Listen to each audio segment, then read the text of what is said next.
Chairman Frank. Just quickly, because on the separation of church and state, it's humorous to listen to the comment about Jefferson being used as separation, like where religion can't be there, because the letter to the Danbury Baptist was to protect the church from the state. It wasn't to say that church can't be anywhere in government, which is frankly what the new separation of church and state, it's absolutely, well, it's certainly not Jefferson, okay? It's certainly not Jefferson. It is fairly new because there was a lot of that spread. And I do not think we should be proselytizing in our churches, in our schools. We should be in our churches, absolutely. But I think the modern idea, and it is much more modern, that you can't have any reference to anything in the Bible in schools is modern and too dangerous. Because I would argue from a historical standpoint, the unwillingness to talk about the Bible, I think you cannot be an intelligent understander of history in the United States without an understanding of the biblical motivations, deist or otherwise. Is that your understanding? Thank you for that. And so I don't know for sure whether the Ten Commandments is the absolute best article to put up there, but our unwillingness to put anything biblical, and frankly, I believe, modern idea that, oh my gosh, we can't do that.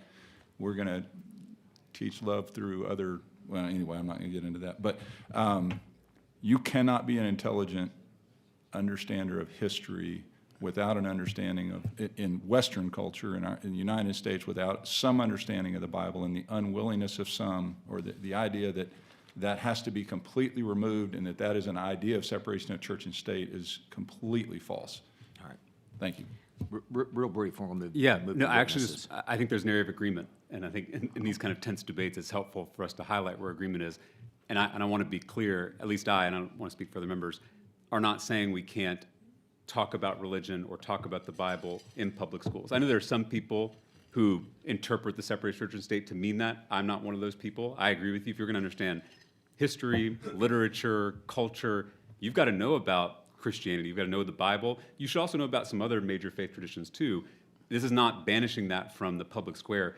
I think my concern, Chairman Frank, is when we as the government or the state are elevating one religious tradition over the rest. That's where my concern comes in, perhaps violating the Establishment Clause and that separation. Not that we can't talk about the Ten Commandments or study the Ten Commandments, but it's when we as politicians are saying, this tradition, this document, in this interpretation of that document, this variation, this is what we're going to force teachers to put up in a classroom. That's when it starts to worry me that we're. But if you are going to have a true recounting of history, there is an elevation of one over the other because it does have a bigger and greater impact in this country. But that doesn't mean proselytizing, but somewhere there's a balance between what I think many on one side would do, which is to say we can't even acknowledge a biblical base, biblical foundation. Sure. We can't talk about it in schools.